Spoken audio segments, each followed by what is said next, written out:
Oil India Limited Q1FY26 earnings conference call, hosted by Antique Stock Broking Limited.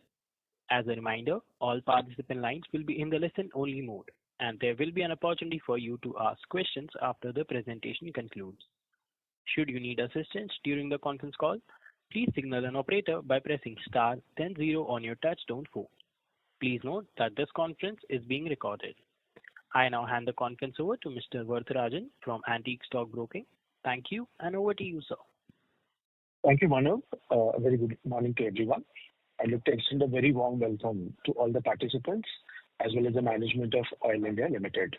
We have with us the senior management of Oil India, represented by Mr. Abhijit Majumdar, Director of Finance, Mr. Saloma Yamdo, Director Exploration and Development, Mr. Trailukya Borgohain, Director Operations, Mr. Bhaskar Jyoti Sultan, MD NRL, Mr. Ranjan Goswami, ED Business Development, Mr. Anup Kumar, ED, Mr. Ajay Kumar Sahu, ED Company Secretary, Mr. Abhijit Das, CGM F&A. I hand over the call to Mr. Abhijit Majumdar for the opening remarks, and then we can move on to the Q&A. The floor is yours, sir.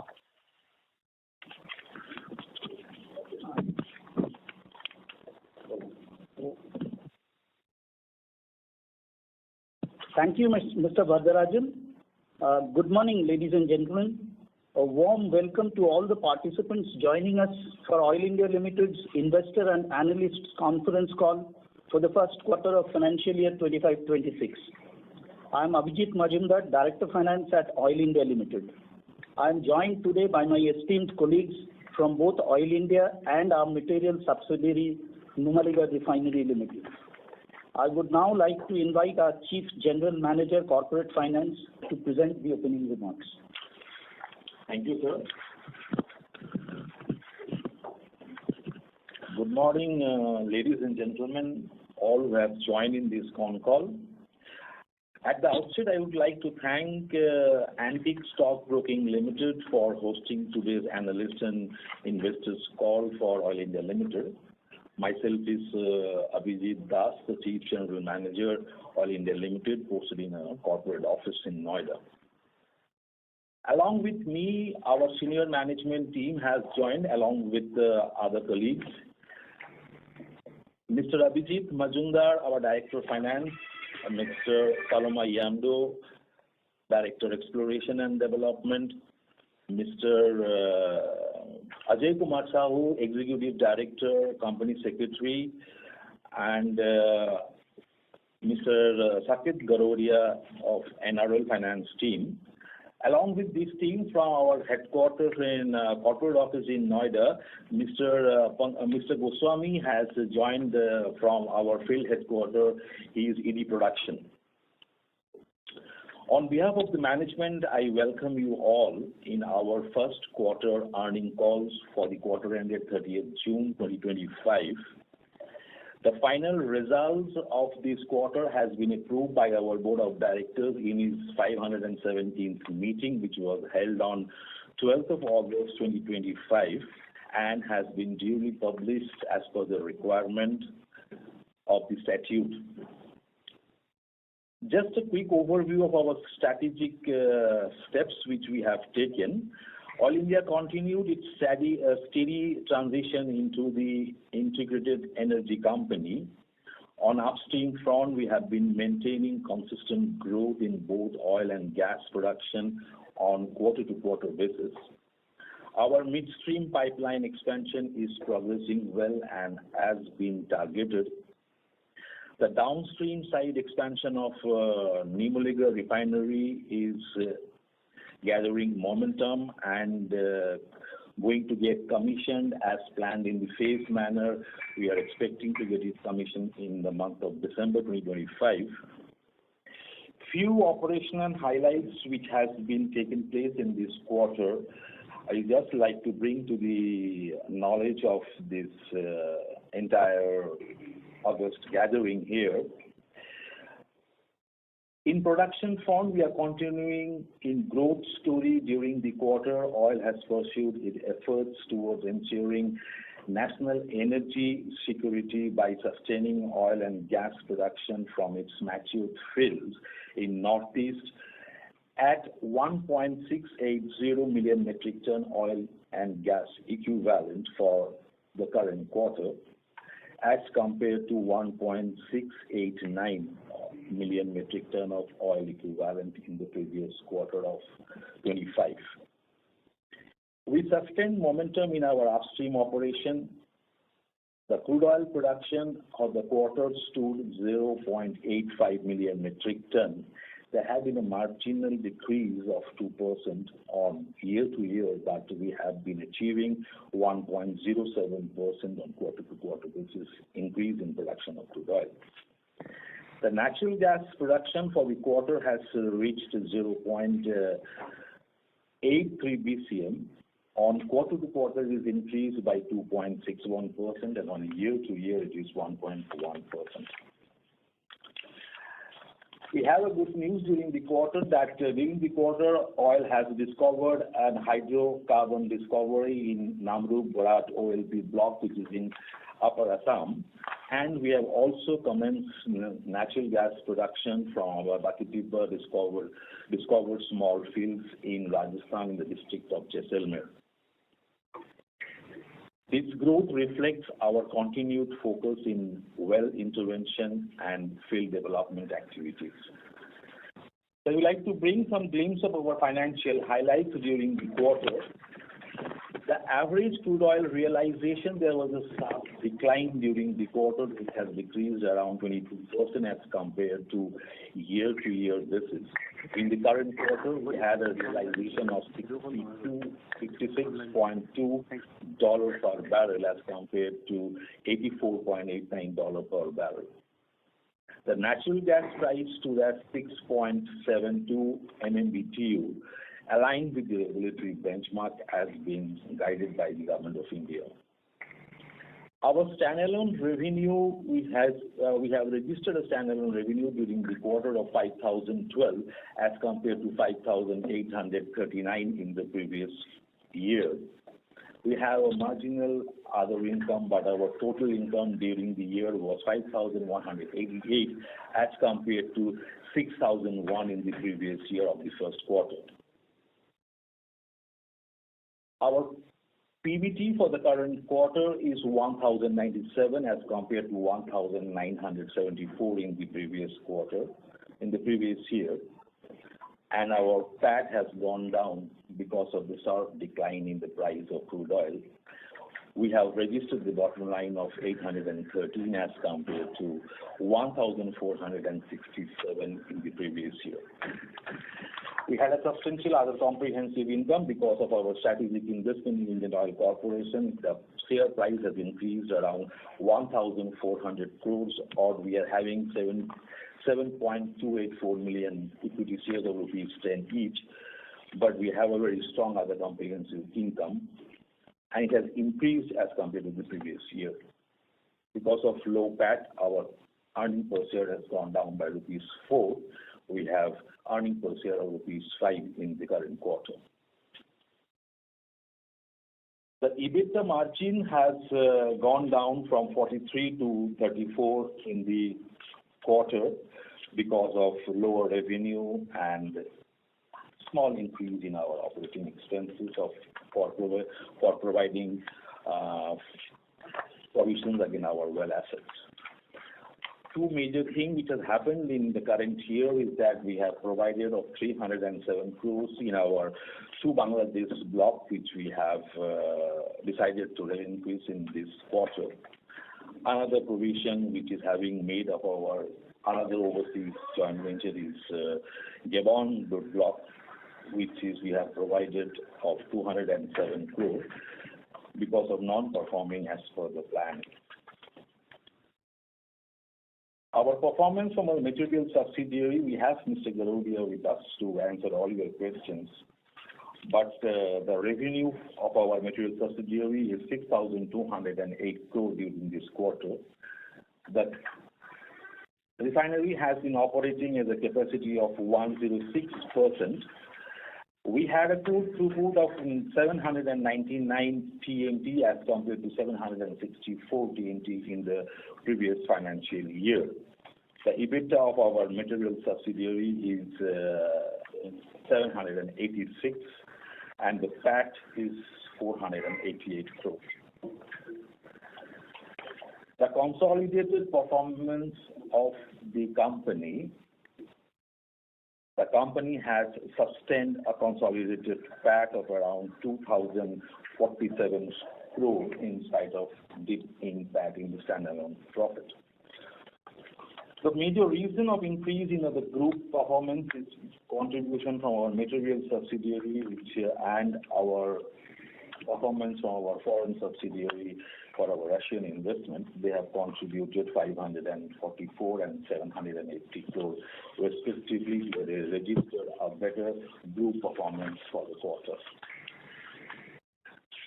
Our EPS per share in the group has also increased marginally from 11.59 per share to 11.66 per share.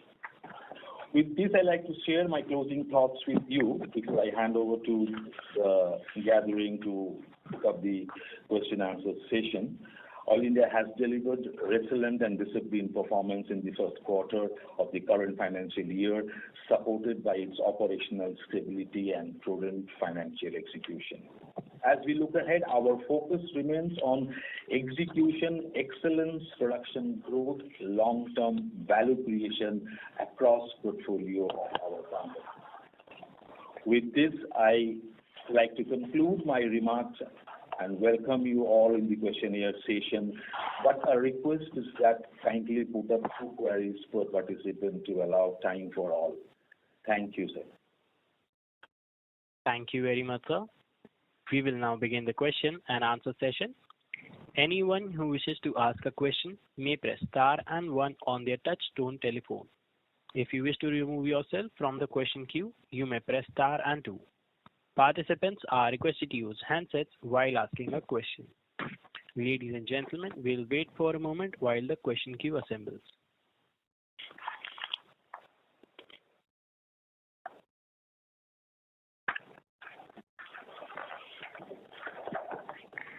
We have our first question from the line of Vivek Anand from Ambit Capital. Please go ahead. Hello, thank you so much for the opportunity. My first question is on the production outlook and guidance for FY26 and 27. Could you refresh us on that?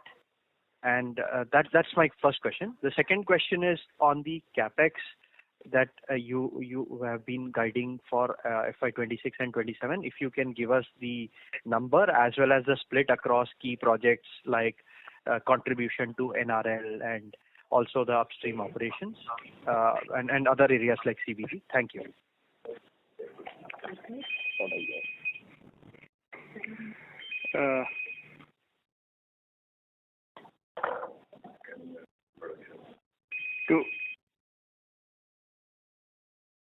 Yes. DD Production, are you there? Yes, sir. Can you take the first question? Yes, sir. Regarding first question, our incremental oil and gas volumes were largely driven by few high-performing domestic fields like Baghjan. Baghjan field is continuing, delivering strong volumes supported by expanded gas infrastructure. Barikuri has emerged as a key contributor. We are planning 15 wells to drill in this area, which will give that Mission 4 Plus production ramp up. Khumsai, we developed that network delivery line, and Khumsai also taking step up for this. After pipeline connectivity, Khumsai production is also ramping up.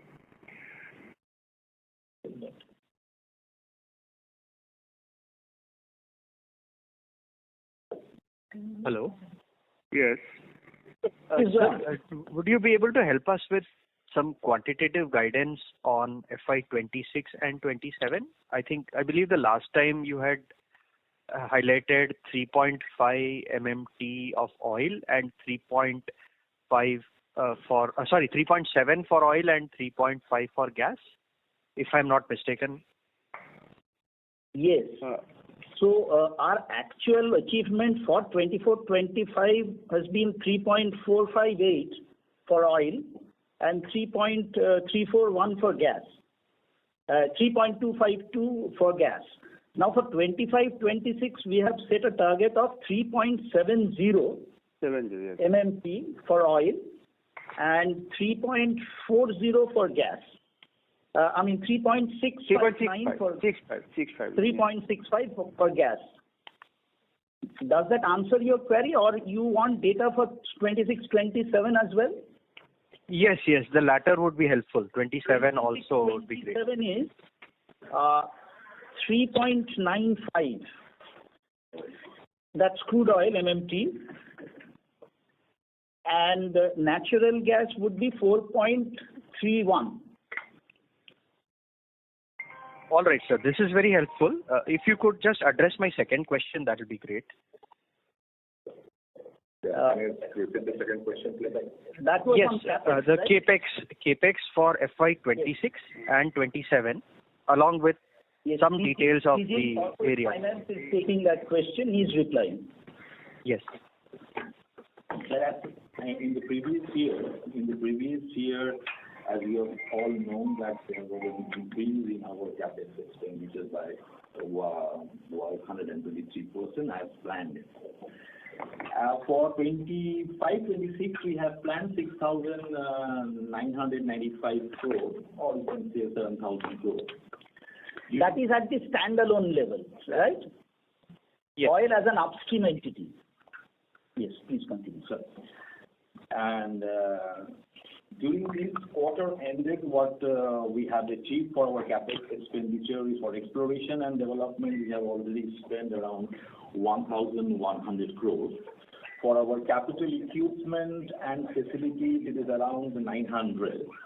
For our survey expenditure, it is 250. If we take this expenditure for our E&D activity, it is around 2,300 crores. After considering this, if we think of some overseas investment, which is also we have spent around 300 crores, majorly in the G&G activity and drilling. Other than that, we have also contributed around 550 crores rupees for our investment in NRL, the final call amount which we have been due for payment. So for this quarter, if you can sum up, you can find it 3,350 crores of rupees. For the current financial year, as targeted around 7,000. So, would you like to, Saket, the NRL part of the capex?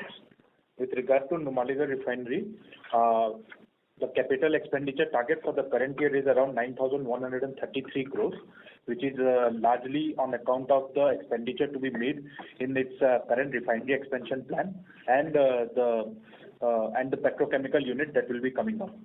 So current year we are planning a capex of 9,100 odd crores, and in the next year the capex will be around 7,300 odd crores. Right. Thank you so much for answering my question. Thank you. We have a next question from the line of Probal Sen from ICICI Securities. Please go ahead. Just before you connect him, just a small clarification from your side. The others, can they hear us, or they are kept in the queue? Sir, they can hear us. All the other participants who have all joined. Yes, sir. Everyone can hear you. Just now the session that we had, could they hear us, or maybe they are having similar queries, similar questions? So we may have to repeat ourselves. So how is it formatted?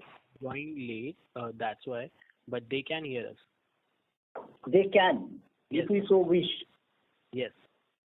If they have joined on time, they would have listened to us.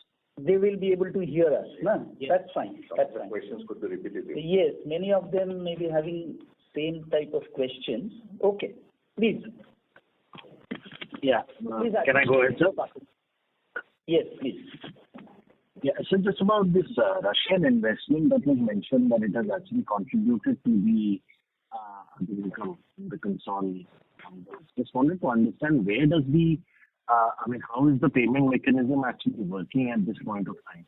And what sort of dividend can we actually expect for the rest of the year? Are there any issues with respect to sanctions or anything else with respect to repatriating our share of dividend from Russia at this point of time?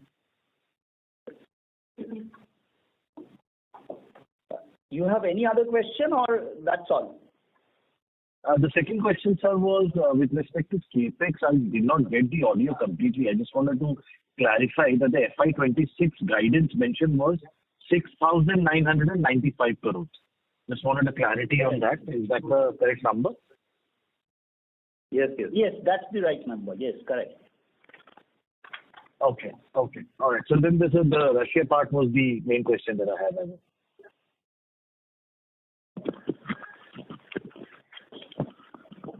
See, as far as the dividends from two of our investments in Russia are concerned, that is TYNGD and the Vankorneft, they have almost recovered close to 95% of our investment combined in these two assets. 111% of investment has been recovered through dividends for the TAS urea asset, and close to 83% plus investment has been recovered through dividend in Vankorneft asset. As far as the outlook for the current year is concerned, this will be dependent on the performance. We do not have any guidance available as of now how much of dividend will come. But in the current quarter, we have received around 11 million of USD equivalent of dividend from TAS urea project. And to just update on the performance of these assets and an assurance that dividend flow will continue. For your information, the TAS urea asset is still producing at the peak level of 5 plus MMT equivalent of oil, and that is still peaking. So there is no downslide to the dividend inflow that we see from this asset. As far as Vankorneft is concerned, this is in the declining trend, but all the necessary infrastructure logistics have been upgraded to arrest those declines. So there will be continuous flow of dividend in that asset also. And as I told you, 95% of investment has recovered. We are at least sure that during the current year, 100% of investment for both the assets will be recovered by oil. And then it will continue also further in the coming years. Got it, sir. One last question, if I can squeeze in on NRL. We already mentioned the CapEx plan. Can we also get a sense of the operational progress of the expansion in terms of physical progress, timelines for the completion? With regard to the physical performance, the company has achieved almost 106% utilization in the capacity utilization in the first quarter, with nearly 799 TMT of throughput. And for the rest of the year, we expect to overshoot the capacity utilization of 100% again this year. So we are targeting for a crude throughput of more than 3 MMT in this year. And with regard to refinery expansion, as has been informed, so the commissioning of the project will start in phased manner from December 2025 itself, and slowly the productions will also get ramped up as and when the unit starts coming up and starts getting commissioned in the next financial year. That is very helpful, sir. Thank you. And I'll come back if I have more questions.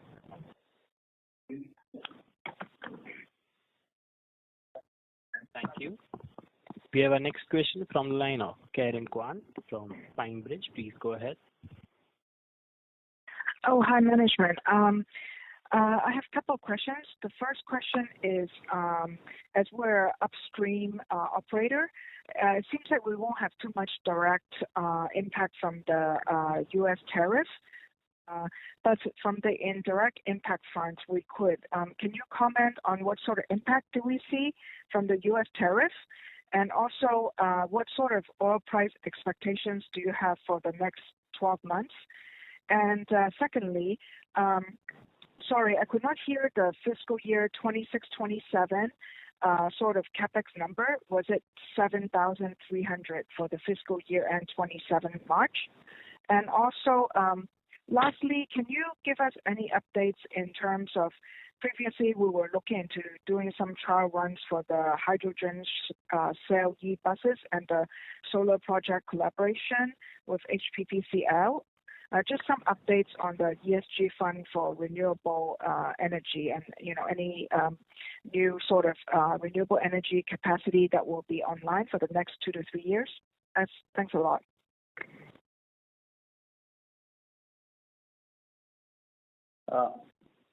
As far as the impact of U.S. tariff on oil's operations, the upstream operations are concerned, let me clarify that there would be no impact at all, because ours is all internally consumed. We don't export anything anywhere. So we are a hydrocarbon deficient country. Hence, everything will be internally consumed. So we don't have any apprehension as far as U.S. tariff is concerned. So with respect to capex for 26-27, that's what you wanted to know.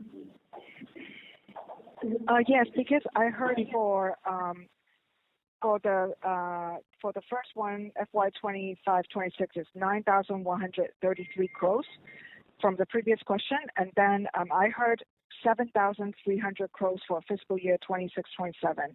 Is that 7,300 number correct? If not, what's the number? No, your numbers are correct.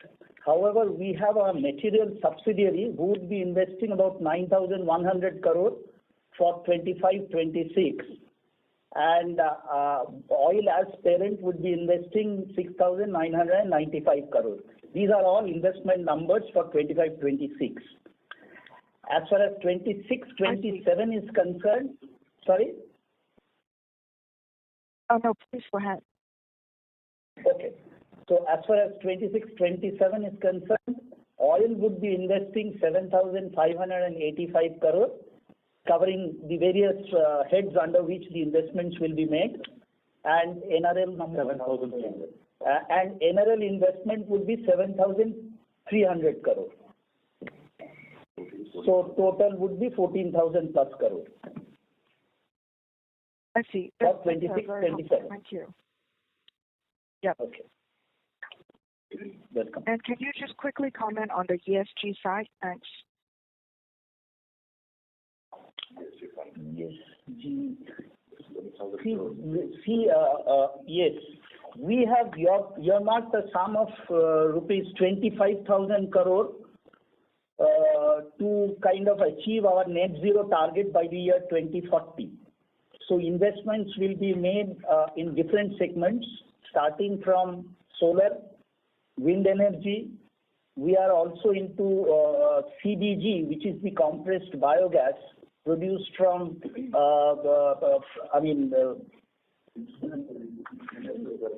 mostly municipal solid waste.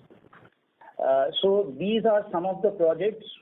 We are in the process of setting up about 25 CBG plants across different states in India.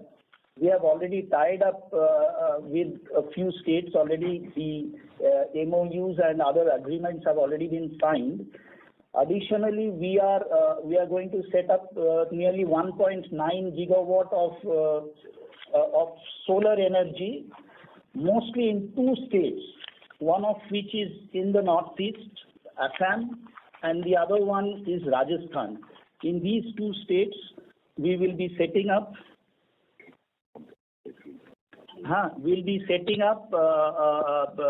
solar energy plants, and this will actually be done by our wholly owned subsidiary, Oil Green Energy Limited. And one more, sir, 150 megawatt solar plant at Himachal Pradesh. I see. Yes. So for the 1.9 gigawatt solar in the northeast in Rajasthan, what is the rough timeline we expect it can be up and running? And lastly, we're not doing the hydrogen cell e-buses anymore, right? It's a March 26 target. Oh, March 26, very fast. Okay. Yeah. March 26. Regarding this solar projects,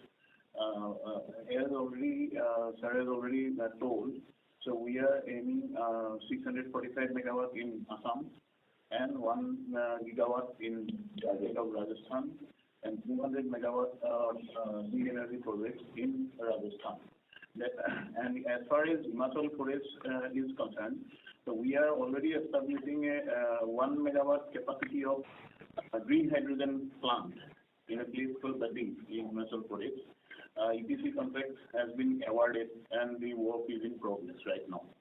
And as far as the 150 megawatt solar project is concerned, we are discussing with the Himachal Pradesh government team because discussions are going on. This is hopefully this will come up. Thank you. I have no more questions. Yes, one more just before we close. There's a bioethanol plant coming up in the northeast. So that is going to be commissioned very soon. The date actually has already been finalized. That is going to be coming, inaugurated on 8th of September. That's a bioethanol plant which is meant for mixing of bioethanol with HS and MSG. Okay, thank you. Thank you. We have our next question from the line of Somaya V from Avendus Spark. Please go ahead. Yeah, thanks for the opportunity, sir. So my first question is on the NRL projects. So if you could just help us with, status of completion. So for instance, the refinery in terms of completion, whether it's 90-95%, and also in terms of pipeline length from Paradip to Numaligarh, the total length, and so far the completion achieved. Similarly, on the other side, the pipeline to Siliguri. If you could just help us with some details in terms of extent of completion in all these projects should be helpful. Yeah, so with regard to our refinery expansion project, the overall physical progress of around 80% has been achieved by the end of the quarter one. And in case of our PNCPL, that is the crude oil pipeline, we have achieved around 84% of physical progress. And with regard to the refinery expansion part, it is around 76%. So we are the pipeline, crude oil pipeline, is expected to get commissioned in the early Q4 of 25-26. And just to inform that we have out of 1,635 kilometers, we have already opened ROU for nearly more above 1,500 kilometers. And the phased commissioning of the project is set to begin from December 25, and wherein each unit in phased manner will start getting tested and commissioned, and the production will be ramped up slowly. Understood, sir. Sir, in terms of utilization of this expanded capacity, let's say 6 months from commissioning, ballpark, where should we be able to reach to?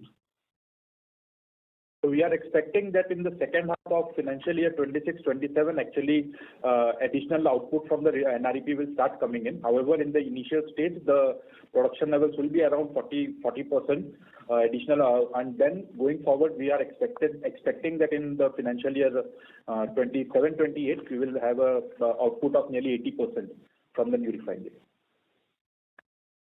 That's it, sir. So, second half of FY27, roughly 40% kind of an utilization of the expanded capacity. Yes, that's right. Got it.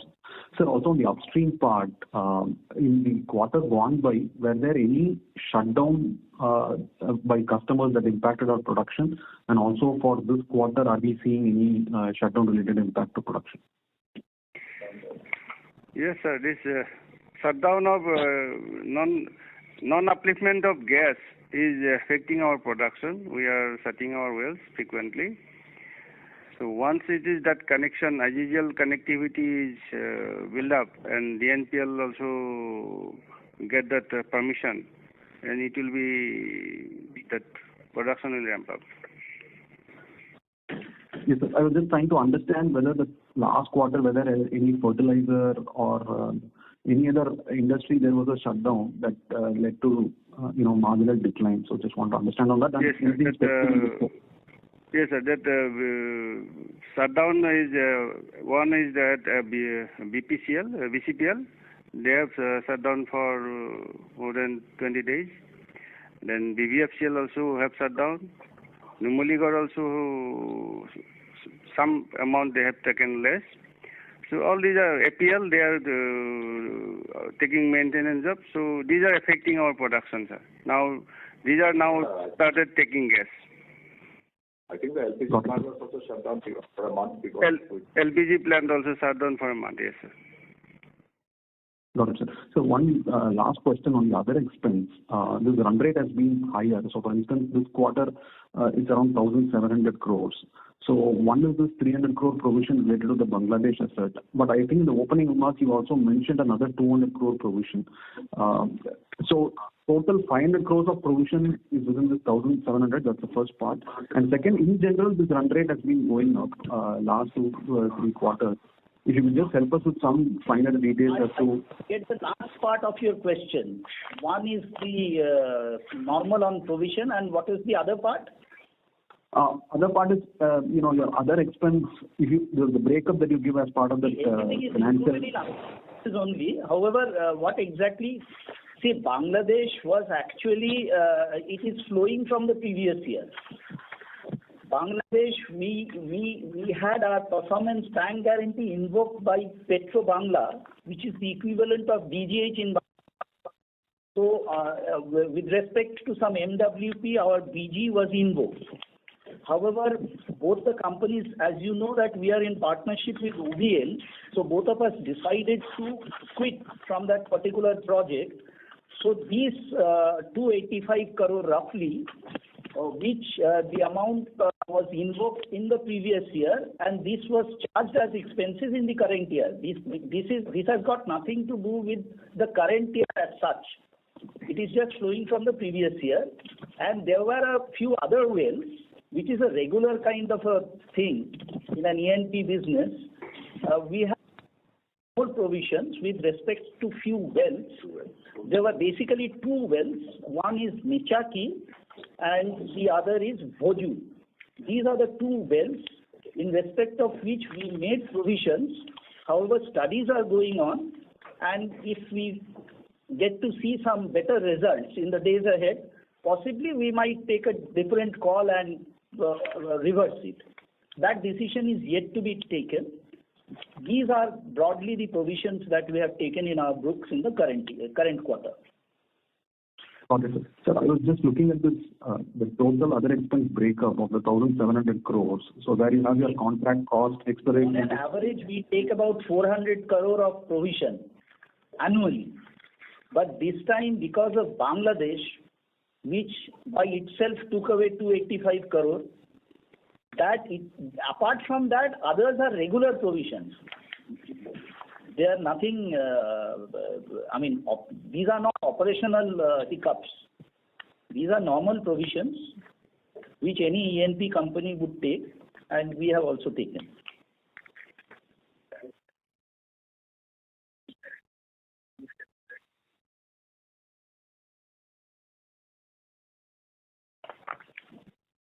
Thank you, sir. We have our next question from the line of Achal Shah from Ambit Capital. Please go ahead. Hi, sir. Can you throw some light on the inventory losses at NRL? Like out of the reported GRM, how much was impacted due to inventory losses? That is my first question. And second on, sir, what is your near-term and long-term crude price outlook like for F26 and then onwards? I will take the first question with regard to the impact on GRM of NRL. So NRL reported a GRM of $5.02 per barrel for the period of April to June 25-26, and we had to take a hit of $2.93 for this particular quarter on account of loss of the value of the inventory, which was largely on account of fall in the crude prices compared to 31st March and closing at 30th of June. So for the second part of the question, sir. Outlook of it's a very difficult question. See, crude price, nobody can predict. And as conservative entities, we also cannot make a real prediction about a major increase in the crude oil price in the days ahead. So our outlook would be at best maybe 65 to 70. We are currently hovering at around 66, 67. So we don't expect a major increase in the crude oil price in the days ahead. If that happens, that will be very good for us, because the result that you have seen this time is largely because of a 22% drop in crude oil price. Got it, sir. Sir, any Q1 of 24-25. Understood, sir. Sir, any update on the timeline for invoicing the gas as new well gas? See, as far as new well gas is concerned, the notification says that it has to be supplied to the city gas distribution, which is on top of the list. So there are other sectors as well, but CGDs have to be provided, have to get the preference first. Since CGDs are yet to come up in the Northeast, we are facing that problem. However, we have made a request to the ministry to let us allow the gas to be lifted by NRL, give us that marketing freedom, so that, see, we are sitting on a reserve of roughly 140 BCM of gas. So as far as supplying gas is concerned, we are ready. But then we have to have the network there and also the sector to which the gas can be supplied.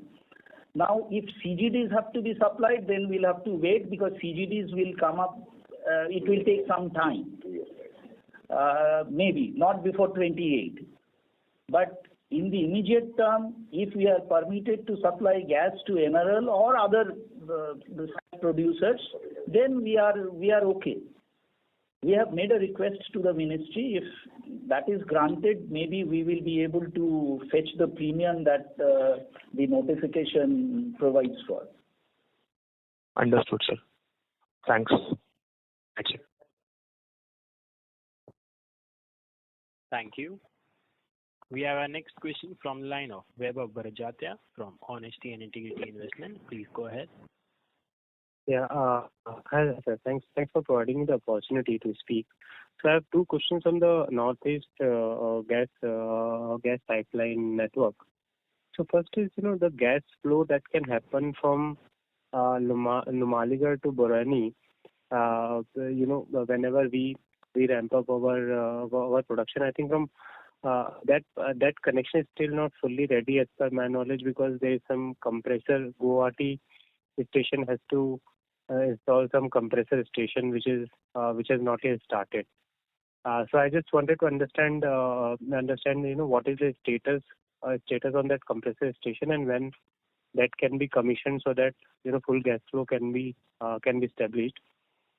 Second is before Numaligarh, for gas to flow till Numaligarh, we also need DNPL pipeline, which has to be declared as common carrier. So I'm also at loss near what is the status of DNPL being declared as common carrier for that to happen. So if you can just provide a status update on these two things, that would be helpful.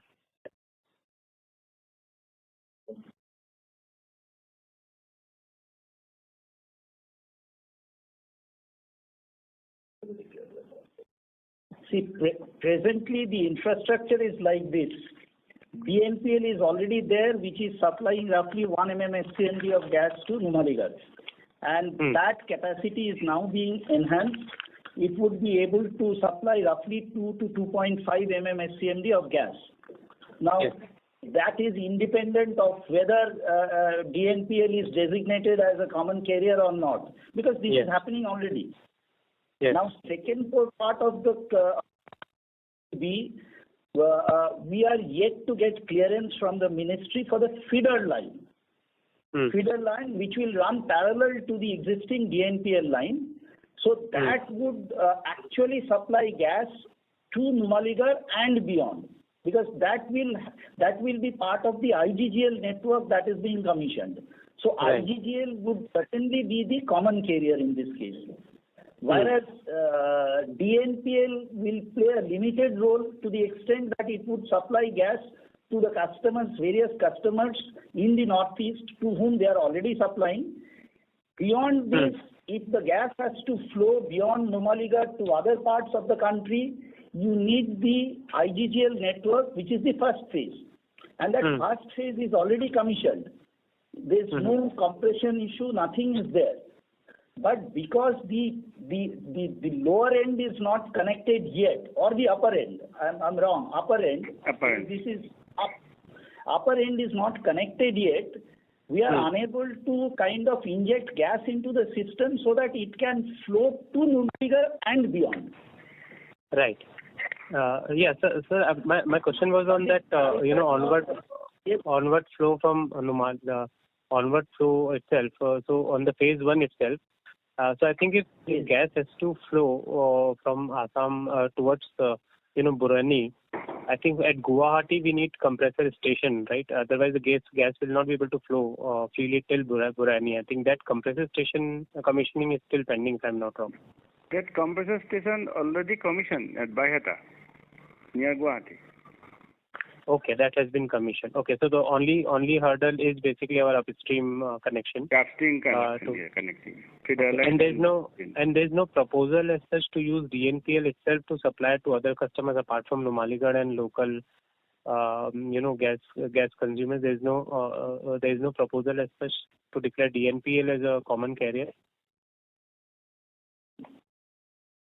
No, nothing as such. Got it. Understand. That's it from my side. Thank you. Essentially a supplier within the Northeast, largely in the state of Assam only. Got it. Understand. That's it from my side. Thank you. Thank you. We have our next question from the line of Nitin Tiwari from Phillip Capital India. Please go ahead. Hi, sir. Good morning. Thanks for the opportunity. Sir, I'm slightly confused about the status of pipelines and their capacities because there are several phases and several pipelines involved. So when you mentioned that the expansion that we're talking about in case of DNPL, which is from 1 to 2, 2.5, so that's the expansion of the existing pipeline, and the feeder pipeline is in addition to this pipeline, or the feeder pipeline coming in along with the pipeline would lead to the expansion? That is one. Secondly, as you mentioned that the phase 1 of IGGL is completed and is commissioned. So now, I mean, the connection that you refer to, what is that connection that is required, and where are we in terms of our roadmap to increase our gas production from here to about 5 BCM that we've been targeting? I mean, what are the roadblocks to that ramp up? So if you can just comment on that, then I'll ask my second question.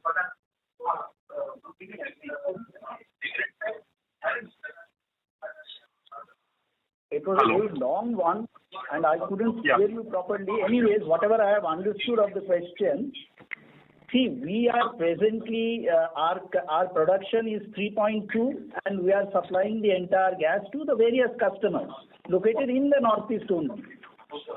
So additional 2 would make it 5, which is basically DNPL alone. DNPL is now being, capacity is now being enhanced from 1 to 2. So that would in any case make it 4+. So whatever we are saying that 5 BCM of gas would be supplied to customers in the Northeast, for which I do not really think that the feeder line has to come immediately. Feeder line would make the capacity rise to maybe 7+, because feeder line is a parallel line, and that would kind of evacuate much larger quantity of gas than the 5. For 5, we need some network within the fields, between the various wells, which is oil's own network, which would be oil's own network, plus the DNPL line would make it comfortably 5+, for which we don't need a feeder line. However, feeder line, the objective is to finally achieve our target of supplying roughly 8 to 9 MMSCMD of gas in the whole of Northeast. And the surplus, if any, that would be supplied through the IGGL network to mainland India. So that's what I was referring to. So the standard capacity of DNPL is what is pending for common carrier approval, right? From you are expanding the DNPL from 1 to 2.5 MMSCMD, 2 to 2.5. And the expanded capacity is pending for common carrier approval. That's the right understanding? Presently, DNPL line is transporting 1 million gas, and they have revamped that line, and that capacity will ramp up to 2.5, and this can be connected to IGGL if they got the PNJB clearance, common carrier clearance. Understood. So there, I mean, you also mentioned that there's a parallel line which you are planning along with DNPL, right? Yes, that is the IGGL feeder line up to Duliajan. So this will be in addition to the 2.5 MMSCMD that you are. Yes. Okay. Yes. So this is still in plan. This is not like implemented as of now. Already this is projected to MOPNG. Once that approved, that line will be laid. Our target is March 27. Sorry. March 27. Okay. And in case of IGGL, the upper end connection that you mentioned, so what is that connection that is still pending for IGGL? That once they can lay the line, get the permission, then only that upper end connectivity will be there.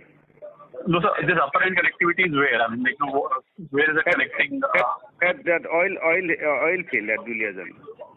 Achha, oil fields connectivity is pending, but the pipeline is ready and commissioned is what you Pipeline is ready up to Numaligarh.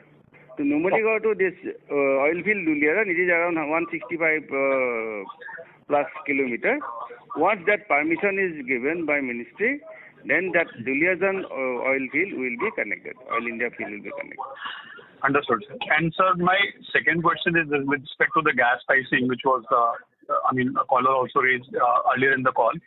So we are not able to build the gas as per NWG. So I just wanted to understand that is this gas not eligible for gas swapping? I mean, because can not the swapping of gas make this gas eligible for NWG prices?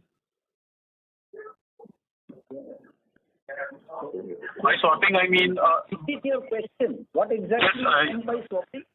Yes, sir. I'll elaborate on my question, sir. So if suppose HPHT or any other gas is being used anywhere else in the country, I mean, gas molecule is gas molecule. I mean, can it not be virtually swapped in terms of pricing only for Oil India to get a better pricing for its gas? I mean, city gas companies in the rest of India, I mean, are using HPHT and other gas from other sources and paying a higher price for that. And Oil India is not able to evacuate its gas from Northeast, but in terms of at least pricing, maybe Oil India can get NWG pricing and the city gas companies can accordingly pay an NWG price in the rest of the country instead of waiting for city gas to develop in Northeast and then NWG billing can start. So why is that not a possibility, sir? I'm just trying to answer your question according to my understanding of the question. So now I am saying that there are already CGDs coming up in the Northeast. So for us to sell gas to other CGDs in other parts of the country would arise only after we meet the entire requirement of the CGDs located in the Northeast. So swapping, whether it will happen or not, that would depend entirely on the surplus that I am generating after meeting the requirements of the customers in the Northeast, including the CGDs. Now, once the Northeast gets connected to the mainland of India, then gas can flow anywhere. And CGDs are buying gas on IGX, that is the exchange, at which the gas is traded. That price is a different price. And for that quantity of the gas which the CGDs would offtake, I would certainly get a different price. That is not dependent on the nomination price or on the premium gas, etc. Because CGDs are buying gas based on individual agreements they are entering into with the CGD. I mean, the buyers, the CGD buyers are entering into with the suppliers. Sir, let me expand the point I was trying to make a little bit more. So you are already supplying gas to say NRL in Northeast, right? So NRL, as per priority order, is not eligible for a lower price gas, correct? So it is eligible. However, it is lower down in the list. In the priority order. There. Yes. Yes. I mean, in terms of priority order, city gas gets the first priority, right? So what I was trying to say is that suppose right now we are limited by our evacuation capacity to rest of the country, right, because of the pipeline connectivity. Now, I mean, is there a possibility that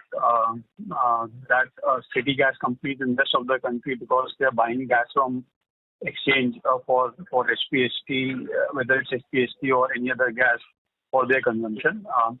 Is it a possibility that a virtual swap can be done? I mean, in terms of swapping only the differential pricing is what needs to be charged. I mean, I hope I'm able to make my point. I mean that NWG pricing, certain volume can be offered from Oil India's end to these companies, and in basically exchange, in lieu of that, NRL could be charged the higher prices, could be at like say HPHT price. I mean, because at the end of the day, city gas gets a higher priority in terms of gas allocation of whatever domestic APM gas is there, APM and NWG gas is there.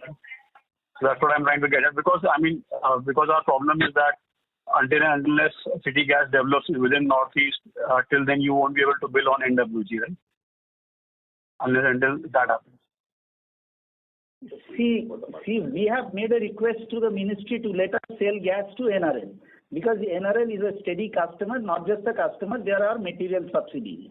Now the capacity is being enhanced from 3 to 9. Obviously, their offtake of gas would also go up. So what we are saying is, supposing every gas that I am producing from the nomination area, the pricing is already fixed. It is fixed by the government notification. Only with respect to the gas produced from wells through new well intervention or from workover operations, that would fetch the premium. But otherwise, the nomination gas price itself is fixed. What we are saying, as you have mentioned, that if you are unable to supply gas to CGDs, who would you supply it to? I can always supply it to other customers. My only limitation is that I will not be able to get the premium. Apart from that, any gas that I am producing, I can sell it to customers not just within Northeast, I can sell it to customers elsewhere also. Now, when it goes to customers located in other parts of the country, who will help me fix the price? It is only IGX. So whatever IGX, the price at which gas will be traded at the exchange, I will get that price, irrespective of whether it is produced from nomination. Like suppose I am saying I have a few pre-nel exploration, that development fields in the Northeast itself, where the price is different, because that's not a nomination area. That price, because your PNGRB notifies two prices. One is the nomination price, other is the other than nomination price. Even within Northeast, as we speak, I am getting a different price for gas produced, say, from my D-Rock field. So wherever there are DSF, I am having DSF fields in the Northeast, and some of the fields will soon be monetized. Once those fields are monetized, the pricing is not dependent on whatever is there in the notification. There is a notification, but that's a different price. That's a higher price. So the point that I am trying to make is that through well interventions, if you are increasing your production, you will get the premium only if you supply it to CGD first. Maybe after that, there are other companies, maybe third or fourth in the order is the refinery. Refinery is already there.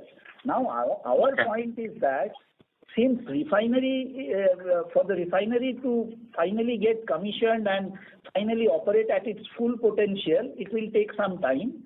Till such time, till CGDs for the CGDs to come up, it will take some time. Refinery is going to be commissioned by end of this year. So let us be permitted to supply gas to the refinery at the premium. Okay. We are not kind of compromising on the premium. If the gas is produced through oil intervention or through workover operations, the premium that we are entitled to, we must get even from the refinery. But now that the refinery is over in the list, we are requesting the government to let us allow supply to the refinery till the CGDs come up. Does that, Got it, sir. Understood, sir. Thanks for that.